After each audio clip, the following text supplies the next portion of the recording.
Bismillah, walhamdulillah, wa salatu wassalamu ala rasulillah, assalamu alaikum wa rahmatullahi wa barakatuh. I'm your brother Sajid Lipum, here again with my brother. Yeah. And just talk to each other. Akhi, this is not a natural thing that I do. I don't sit there and I'm like, hey guys, what's up? It's me. What's up? It's me again. I don't talk like we that. We should pretend. Bismillah, walhamdulillah, wa salatu wassalamu ala rasulillah, assalamu alaikum wa rahmatullahi wa barakatuh. I'm brother Sajid, and I'm here again with brother Omar Shatila. We have another top 10 tip video for you today. And this is very important for myself particularly. Inshallah, hopefully I will benefit from this. I'm going to try to keep these tips in mind. This is the top 10 tips for online interactions. Bismillah ar-Rahman ar-Rahim. Alhamdulillahi Rabbil Alameen. Wa salatu wa salamu ala Rasulillah wa ala alihi wa sahbihi ajma'in. My hope is that I would benefit as well as everyone else out there. I think when it comes to online interactions, a lot of times people lose focus on the reality of things because it's virtual, it's all online, it's not in person. So hopefully these tips would help us all stay grounded in our online interactions with other people. So tip number 1, don't say anything online that you wouldn't say in person. And you know, unfortunately, we see that a lot. You know, and even sometimes with people that I know myself, and they'd say something, post something online that this person would never say in person to anyone else. So you know, don't be fooled by the online that there's no one there, that you're just talking to the screen or typing it up. You forget that you're actually interacting with other human beings. Yeah. Stop and think for yourself. Is that something I would say in person? If I ever see that person or run into them, would I ever say that? Or as someone in my community, my neighbor, my friend, a family member, would I say that thing to them in person? If not, then maybe you shouldn't be typing it online either. And that's one of the problems with all of these anonymous accounts is that people, they don't even treat themselves like they're a real person, let alone other people. This is why I like actually having my name, having a picture of myself, who I am, rather than all these anonymous accounts of people who you don't know who they are, where they're from, their name, anything, and they just say some of the most off-the-wall crazy things, So one of the benefits of actually posting your real name and a picture of yourself is that I think you remember that you're a human being and you're interacting with other human beings, So, and I think also when you're anonymous online, a lot of times, not everyone who's anonymous falls into that, but a lot of times people who are anonymous don't think twice about it because they think, well, no one knows who I am. Mm-hmm. But when it's known who you are, when you're posting it and it's going to tie directly back to who you are as a person in real life, people think twice about what they say or post online because, well, it's going to come back and impact their real life in person. Yeah, for sure. So let's go straight to tip number 2. Be careful what you post online as it's public. People don't, sometimes it seems like they don't think that whatever they post online, even if they're just interacting with another person, but if it's public and you're posting it, imagine that you have the potential to reach millions with what you've posted, with what you've said. And be careful as well with the pictures you post, with things you say. You don't want to be a fitna for others. Sometimes people post pictures, whether, brothers or whether they're sisters, they're posting pictures of themselves and, not too, pictures that aren't too appropriate. And, you don't want to cause fitna for others, whether, even let's say the same gender as you or the opposite gender from you. A guy, you don't want to post a picture of yourself and be a fitna for women, or also be a fitna for men who are looking at you, comparing themselves to you, thinking that they're not as good, or they're not as beautiful, or they're not as handsome, things like that. When you post something, think about it. If you're sitting in at school or at work and someone comes and sits and stares at you, you might think it's creepy, but online when you post things, depending on what you're posting, imagine so many people having access to it. Imagine if they sit and stare at it. Would you be comfortable? If not, then maybe you shouldn't be, posting that specific picture online or that post.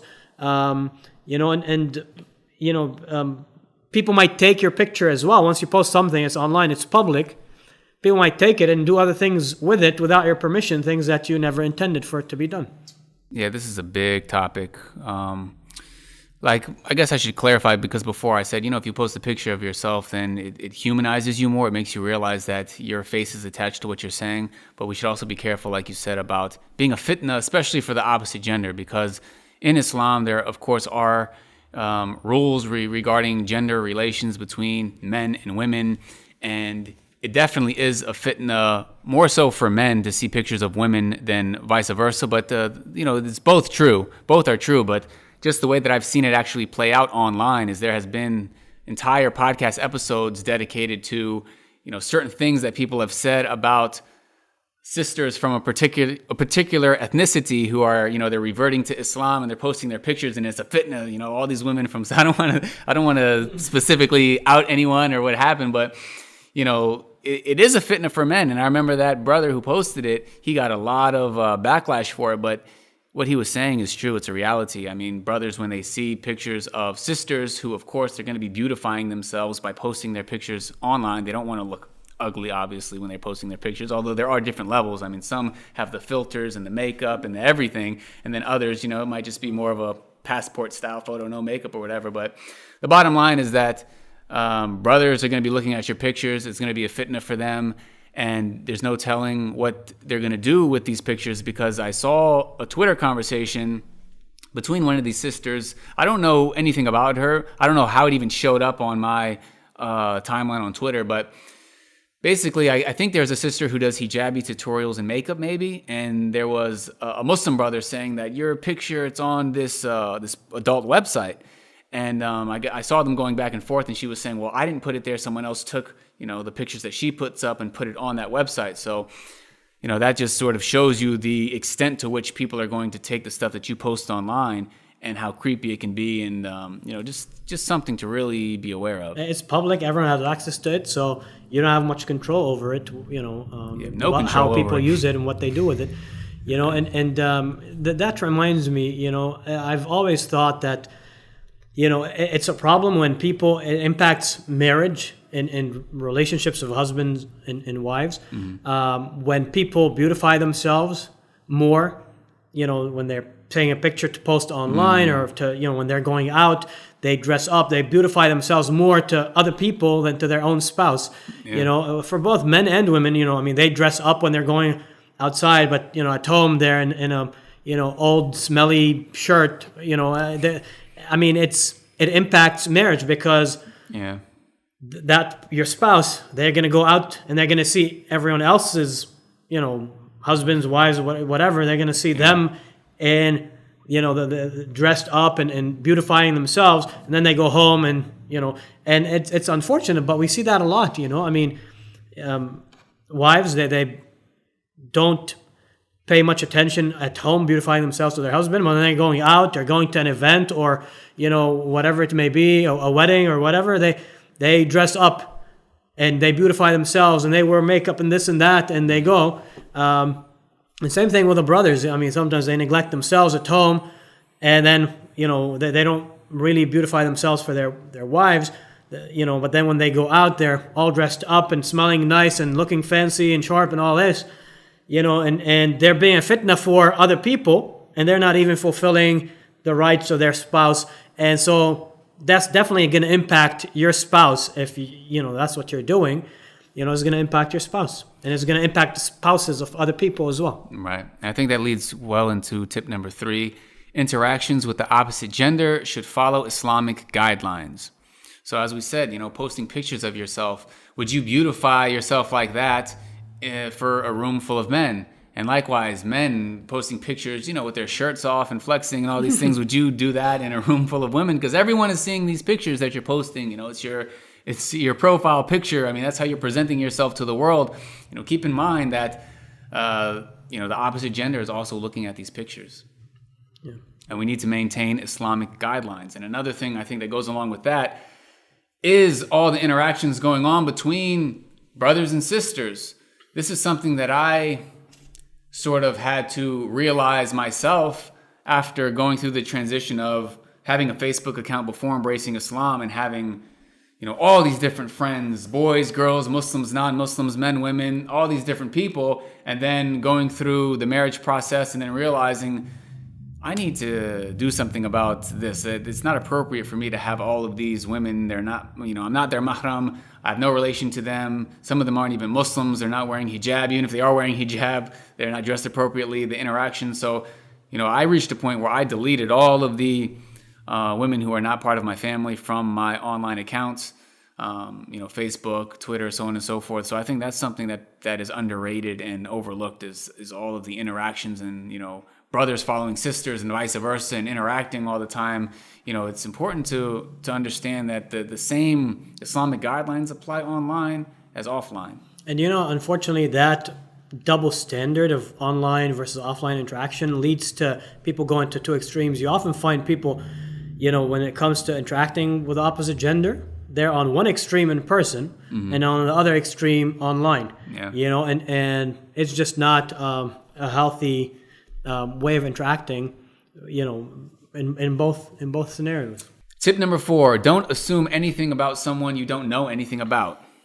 A lot of times when you don't, especially like someone doesn't have their actual name on their profile, you don't know who they are. They could be anyone, they could be, you don't know their background, you don't know what their beliefs are, you don't know who they are. They could be, a random person, living in a different, country they could be, a 10-year-old who's just messing with you. They could be a, 9-year-old person.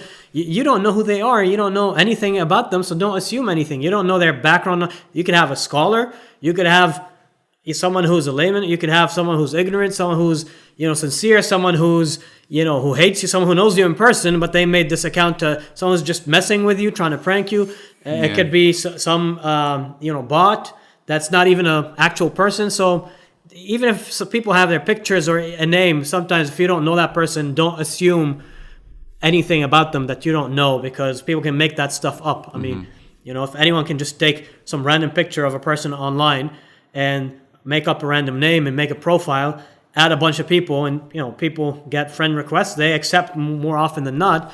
It might seem like they're a real person, but they can easily make up a fake account, and so don't assume anything about someone that you're interacting with online. Yeah, there's so many different things you could think about in that regard. You could think about people who are trying to come across as scholars and they're knowledgeable when they don't know anything, and they're spreading all types of false information about the deen. Some of them might not even be Muslim. They're actually sitting there trying to spread improper understanding of the deen.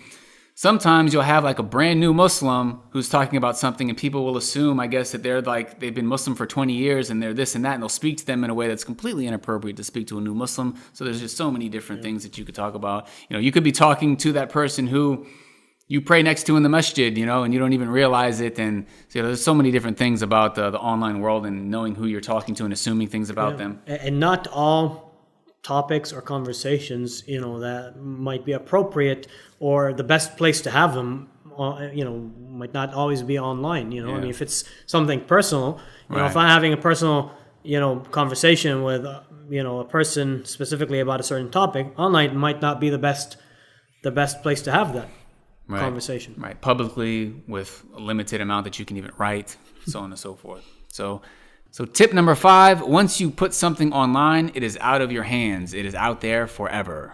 And that's something that people don't think about, the ramifications in the future. Things might come back and cause you issues in the future. You can't take it back. Once you put something, you can't take it back. Don't think that if you deleted something, that then it's gone. If you can't see it, it's gone. No, that's the illusion of control. And if we actually took the time and read those, terms and conditions that we just click yes, I agree or I accept to whenever we download an app or sign up for a website, we'd see, what we're actually signing up for. But I mean, practically speaking, those are made in a way between the legal jargon and the length, so to really discourage people from reading them. So I doubt most of us read them. But the reality of it is, a lot of the stuff we post online, once you post something online, it's gone. That's it. It's not yours really anymore. You don't have much control over it. And we've seen things from 10 years ago come back to haunt celebrities. I remember I did a video about this a while back where somebody was supposed to host an award show or something, but they went through their Twitter, and other celebrities, they'll go through their Twitter, go back to 10, 15 years ago and say, oh, you said this, because once it's online, there it is. So you got to be very careful about what you put on the internet. Tip number 6, consider legal liability. People a lot of times don't think that whatever they post online has any legal ramifications. It could open the door to legal liability. Again, you don't know who you're interacting with, and whatever you're sending, who you're sending it to, and who you're receiving it from sometimes. So it could be could open the door to legal liability for you, cause you legal problems in real life. And again, even if you're anonymous, again, we said there's no one anonymous online, because everything can be tracked down to to your IP address and to who you really are, if the need is there, So that's something to keep in mind. For sure. Tip number 7, when responding to someone, humanize them before replying. You really want to think of the person. If you're responding to someone who said something, think about them as a human being before you respond to them. Don't think about just that comment or post or whatever it is that they had said, because they're a human being behind the other side of that screen that's going to receive that response from you. So think about it, and how what you say, how you're going to come off, all that. You don't want to just take the human part out of the online interactions, whereby because you don't see the person, you're not interacting with them face to face, then you respond in a way that you wouldn't have responded in person. Yeah, and I think we underestimate too the effect that our words can have on people when we don't humanize them. Especially as somebody who is on YouTube, you get all types of crazy comments, and most of the time you can just brush it off. But there have been comments that people have said to me that have just really, they've upset me, and they've stuck with me, and they've hurt me, subhanAllah. So it's like, people need to realize that, like, you're talking to another human being, and you might think that they're not reading what you're saying, or that people are like they're not human, like they can just hear anything and it's not going to affect them. Like, no, subhanAllah, it does affect people. Yeah, they might even dwell on it. It might be so depending on how they view it or read it, it might be keep them up all night. It might really cause them. So be mindful. I think one tip for that is, when you're responding to someone, think of, if you don't know them, you're responding to someone online, think of someone you do know. Assume that this person, this coworker, this neighbor, this friend, whoever said this. How would you respond to them? If you think about them, because they're someone you know, it's easier to think of the human aspect of that other person that you're responding to. So that might change your tone. You might not it might not change what you're saying to them in response. Mm-hmm. You might still hold your same view or what you're saying, but the whole tone might be different, and that might come across in a more positive way, and hopefully they might even bring you both closer on the same page rather than cause more issues. Absolutely. So tip number 8, know that you could reach millions of people. The potential for online interactions or just online things that we post is huge. And I think we're not fully mindful of that when we post stuff. We're just thinking, who's going to see, who's going to read it? I'm just, or maybe I'm just responding to one person, or there's only 3 people copied on that thread. But the reality of it is, it's public, it's online, anyone can access it. Even if it's not public, anyone can take a screenshot of it and post it online for it to be public. So even if it's a private email conversation or private, message, it really has the potential to reach a lot more people than when we think. We've seen people who post something on Twitter or do something online, how a publication or somebody with a lot of followers, they will take a screenshot and it'll go viral and millions of people will see it. It'll be on the news. Then before you know it, they're like public enemy number 1. They lose their job, and that's it. You can never live some of this stuff down. SubhanAllah. So that brings us to tip number 9. Be mindful that the angels are recording everything. I think it's important as Muslims to remember that on the Day of Judgment, we're going to be held accountable for everything, public or private, big or small, good or bad that we do. And so, when everything's being recorded,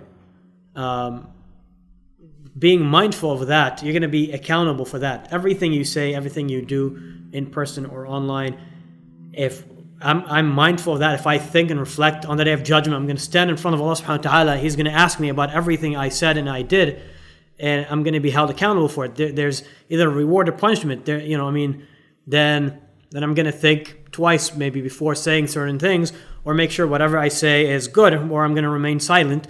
And that applies not just in person, but also in online. It's pretty ironic because to not keep that in mind as you're typing things online, because if anything, it should give you a clear picture that everything you're saying is being documented. You can go back on your Twitter, like we were talking about. You can go back on your email, on Facebook, you can go back years, and everything you wrote is sitting there. Yeah, it should be more obvious that the things that you're posting is documented than the things that you say in person, because they're not being typed up. Yeah. But that's actually more of a reminder that hey, everything's being documented and written down and recorded and documented for. But I think it plays into that idea that online is another thing, like it's a video game or something. Like, no, it's still real life, SubhanAllah. And that brings us to the last tip, number 10, be mindful of its impact on your in-person social interactions with people.